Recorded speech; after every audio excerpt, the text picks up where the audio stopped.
안녕하세요. 안녕하세요. 날씨 추운데 다 건강하게 지내고 계신지 모르겠어요. 네. 오늘은 저희가 되게 흥미로운 주제를 갖고 왔어요. 제가 한국에 2009년 말에 갔거든요. 근데 가자마자 몇 달이 안 지나서 천안함 사건이 터졌어요. 근데 그래요? 저희 엄마랑 같이 막 이렇게 사우나를 가려고 했는데 괜히 막 저희가 북한말 액센트를 하는데 다 아저씨를 앉아서 TV를 보고 있는 거예요, 천안함이. 그게 폭파돼서. 근데 지금 현재까지도 되게 그런 게 많아요. 북한이 했냐 안 했냐. 그렇죠. 그러니까 우린 그때 북한에서 왔으니까 괜히 막 개수한 거예요. 내가 한 것도 아닌데. 네, 맞아요. 강일씨는 그때 북한에 계셨죠? 네, 당연하죠. 네. 네. 저희도 알죠. 네. 어떻게 배웠어요? 북한에서 했다고 배워요? 아니면은 미국이 했다고 생각해요? 솔직히 그때 제가 이제 북한에서 두들 때가 그 뉴스에는 그렇게 나왔어요. 신문에서 천안함 우리가 안 했다고 부정했어요. 공식적으로는. 북한에서요? 예. 그래서 자기네도 파견하겠다. 그래서 공동조사단 우리 보내겠으니까 너희가 받아달라 했는데 한국 정부가 거절해서 안 받았다고 했거든요. 예. 그래서 북한이 또 그거 있고 봐라. 전 남조선 놈들이 지금 저희가 해놓고서 지금 들통날 것 같으니까 우리 공동조사단을 안 받아준다고 했어요. 네. 그래서 그 대신 러시아에서 들어갔거든요. 그 중재를 하려고. 세계 막 인권 예, 만학들이 예, 뭐 러시아도. 북한서 했냐, 뭐 남쪽에서 했냐 해가지고 서로가 막 이렇게 서로 밀고 닥치는 사건이니까 그래서 미국하고 러시아 쪽에서 왔거든요. 근데 이게 좀 애매해요. 러시아도 침묵을 지켰어요. 그러네. 네, 조사를 하고 발표를 안 했어요. 그러니까 북한 눈치, 남쪽 눈치 다 본 것 같아요. 근데 제가 천안함에 대해서는 이게 천안함 사건이 좀 이제 내막이 있어요. 긴 내막이 있는데 거슬러 올라간다고 하면 1999년도에 1차 연평해전이 터졌어요. 한국에서. 예. 그래서 그때 처음으로 진짜 휴전 이후에 진짜 북과 남이 붙기는 정말 큰 사건이죠. 교전한 사건 치고는. 그래서 제가 99년도면 제가 그때 대학 2학년 때였어요. 네. 그때 11호 병원이라고 있거든요. 그래서 평양시 대동강구역에 11호 병원이라고 군부에서는 제일 큰 병원이 있어요. 그래서 우리가 그때 그 주변에서 행사 훈련을 하고 있었어요. 예. 뭐 북한에서 뭐 아시잖아요. 뭐 행사면 뭐 햇불 훈련, 무슨 훈련 뭐 많잖아요. 한명도 그런 걸 시켜요, 근데. 그렇죠. 그게 다 대학생들이 나와서 하는 거예요. 예. 그래서 훈련을 하고 있었는데 갑자기 구급차 소리가 막 울리는 거예요. 근데 구급차 소리가 3일 동안 끊기지 않았어요. 그 소리가. 그래가지고 막 당했죠. 그래서 야, 어디서 무슨 오발 사고가 터지거나 어디 뭐 군대에서 무슨 실탄 사격 훈련을 하다가 포탄이 터진가 보다 했어요. 엄청 구급차 소리가 많이 울렸고 환자들이 많이 들어오더라고요. 그랬는데 뉴스가 나오는 거예요. 남한에서는 연평해전이라고 하지만 북쪽에서는 서해 사건이라고 하거든요. 그래서 남조선 괴뢰도당들이 우리나라 영해를 침범했다. 그래서 거기서 용감하게 우리 전사들이 싸웠다는 식으로 막 선전을 하는 거예요. 그리고 또 그 1차 연평해전에서 우리 북한군이 승리했다는 식으로 막 그 선전을 막 그렇게 그 신문도 나오고 뭐 강령제강에도 우리가 승리한 것처럼 막 그 북한이 왜곡 보도를 하더라고요. 그러니까 저는 그때는 모르잖아요. 모르고 하니까 우리가 승리인 줄 알았죠. 그러면 또 막 그것도 들으면서 적들을 복수해야 되겠다. 또 대학생들 막 골기 모임도 하고 군대 탄원 모임도 하고 했었죠 그때. 그랬는데 그게 그때 정말 북한 애들이 많이 죽었어요. 얼마 정도 죽었어요? 제가 그때 소문으로 듣기는 한 110명은 된다고 들었어요. 그 정도로 피해자가 많았거든요. 그리고 막 병원에 그 유가족들 있잖아요. 막 유가족들이 와서 통곡하고 우는 거예요. 막 울음바다가 돼버렸죠. 그래가지고 제가 또 이 집 남한에도 왔잖아요. 그러면서 옛날 천안함 사건이나 연평해전 사건 볼 때 내가 그 모습을 보면서 야 역시 북이나 남이나 다 그 부모들 울잖아요. 그거 보면서 이 진짜 이 김정은 독재 정권 때문에 진짜 우리 애매한 국민들이 서로가 적이 돼가지고 막 죽이고 처자들을 잃고 눈물 흘리는 그 양쪽에서 눈물 흘리는 모습을 저는 다 봤잖아요. 그러면서 막 가슴이 아프더라고요. 이거를 전 세계가 다 우리 인류의 비극이다. 네, 그렇죠. 같은 사람들이 예. 한 민족이 갈라져가지고 그렇죠. 정치적 이념 때문에 네, 이렇게 그 북한의 정치자들 때문에 애매한 국민들이 속아서 서로 적으로 해서 죽이는 게 너무 가슴 아팠죠. 네. 그랬는데 제가 이제 좀 컸잖아요. 네. 근데 2010년도에 그 천안함 사건이 또 터졌어요. 그러니까요. 네, 그래서 또 북한 또 뉴스에서 이게 아주 대서특필로 나왔었거든요. 그래서 지금 저 이명박 정권이 전에도 제가 얘기했었잖아요. 이명박 정권을 떨고 쪽에서 북한이 어떻게 그 막 도청도 시키고 막 그랬잖아요. 그러니까 이명박 정권이 자기네 정권이 지금 위태로우니까 야네는 항상 정부머리, 북풍머리를 한다고 막 선전하는 거예요. 아니 한국 보수 정권은 위태로울 때마다 항상 북한을 이용한다 이런 식으로 신문이 나온 거예요. 그래서 자기네가 뭘 불리하니까 또 군함을 폭파시킨 걸 좀 우리한테 책임을 뒤씌운다고 하더라고요. 예. 그래서 저도 뭐 우리는 모르잖아요. 그때 당시는. 그러니까 북한이 자꾸 그렇게 교육을 시키니까 설마 했죠. 또 그리고 제가 좀 해외에 나왔는데. 그때 제가 사회 나와서 해외 출장이랑 많이 다닐 때였거든요. 중국이랑. 과업을 줘요. 이제 해외 나가면 외국 사람들이 물어본다.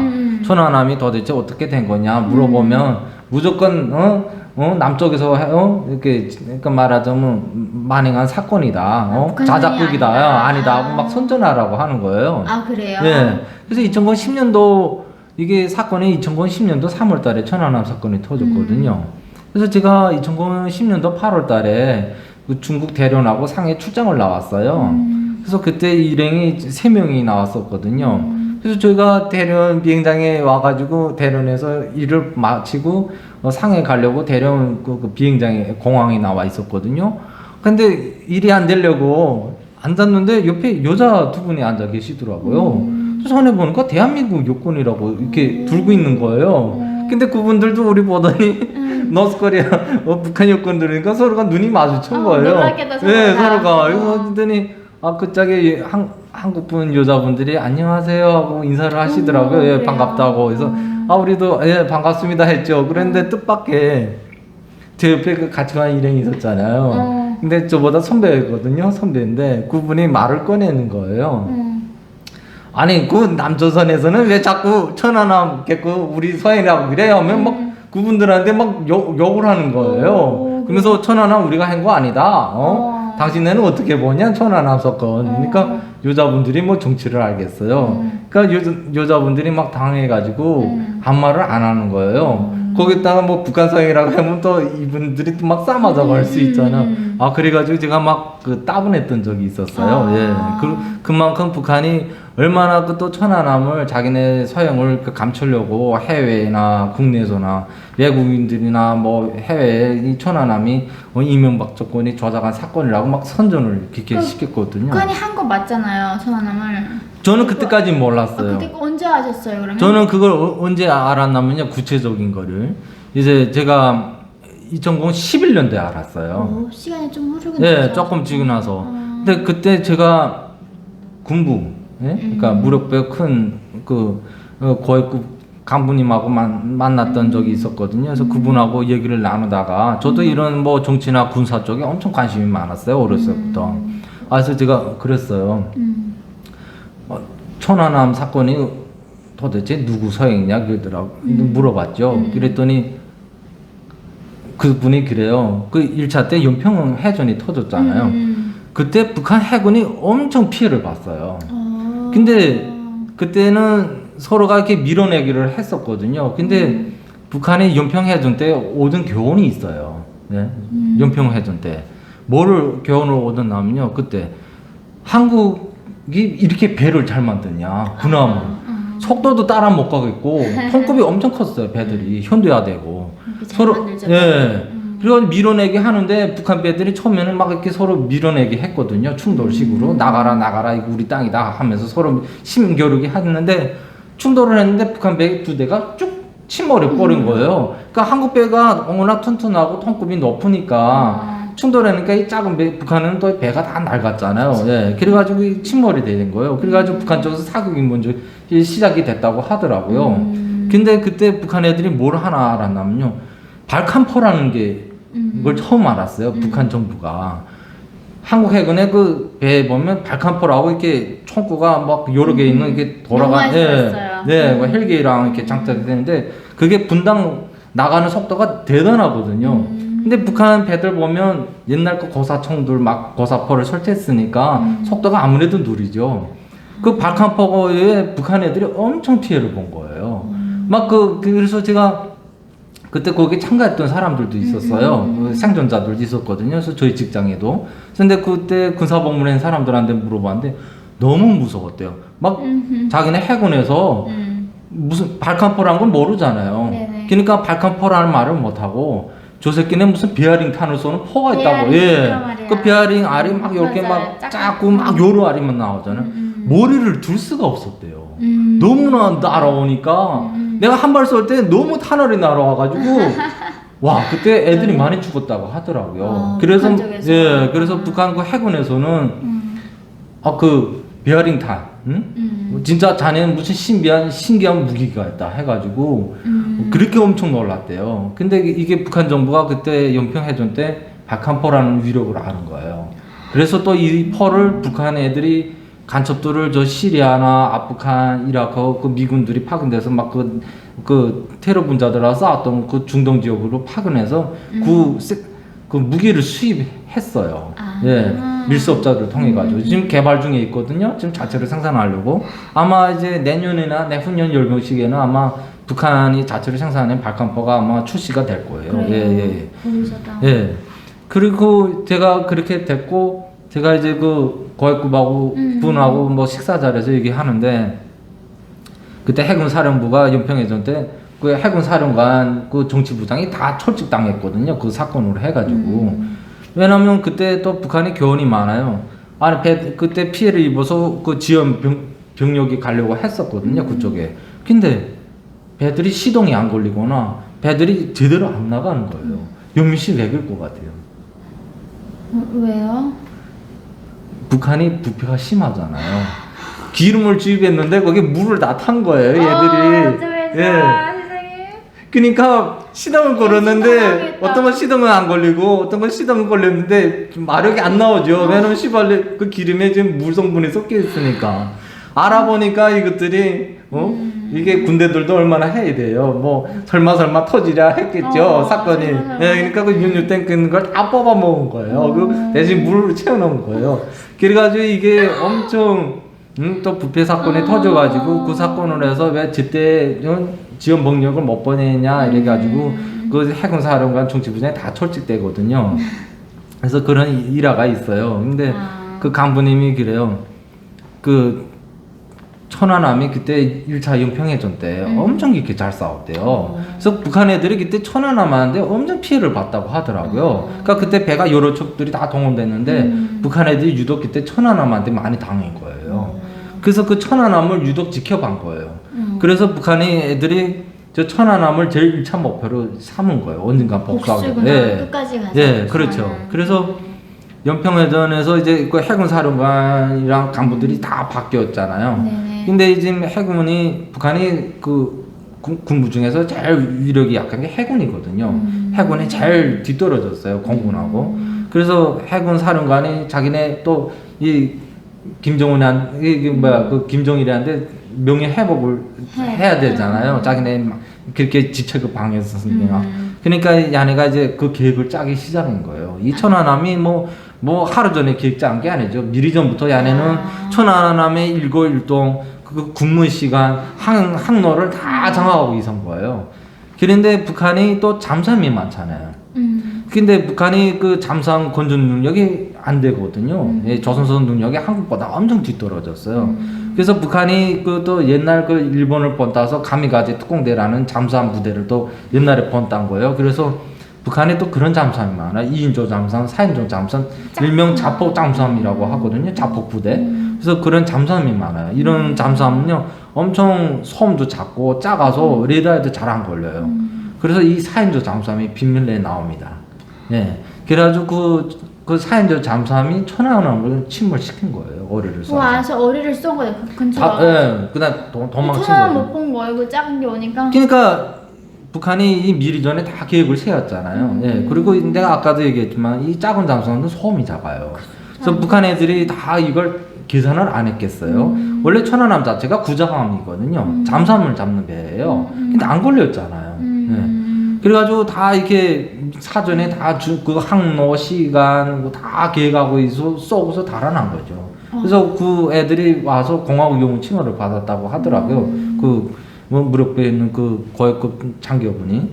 그래서 제가 그때 천안함이 그 연평해전 때 우리 이렇게 북한 쪽에 피해를 많이 줬으니까 이래서 북한이 복수했구나 하는 걸 제가 알게 됐죠. 그리고 또 북한의 그 교육 자료가 있어요. 군부 간부들만 보는 자료가 있거든요. 거기 비밀내로 나와요. 이거는 말하는 일반 사람들은 볼 수 없지만 천안함이 왜 우리가 침몰시켰고 해서 아주 그 영웅 자료로 나와 있거든요. 우리가 이렇게 복수를 했다. 응? 이렇게 해가지고 그 그렇지. 비밀 자료들을 제가 또 봤어요. 네.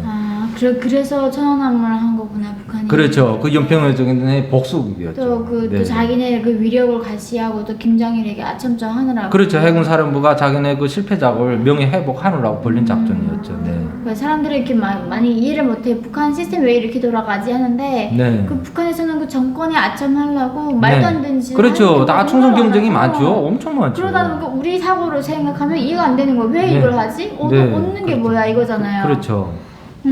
천안함이 있고 연평도 사건이 또 터졌잖아요. 네네네. 그거에 대해서는 어떻게 생각하셨어요? 연평도 사건은 북한에서는 또 그때 그 김정은이가 출마할 시점이었거든요. 그래서 우리 청년대장 김정은 동지가 또 신문에는 또 이렇게 나왔어요. 뭐 한국 그 남담수성 계례도당들이 우리 군사연선에서 자꾸 우리 공화국을 자구하는 군사훈련을 한다. 그래서 우리가 경고를 3번 했는데도 하지 말라 했는데도 말을 안 들어서 우리가 대담하게 반격을 했다 하고 막 그래서 청년대장 김정은 동지 담력이 진짜 대단하면 막 대서특비를 했거든요. 유시에다가. 또 아첨하느라고. 네, 그렇죠. 그러니까 근데 우리는 좀 이해가 안 되는 게 있었어요. 야, 우리가 저렇게 쌌는데 반격을 왜 안 하지 한국에서?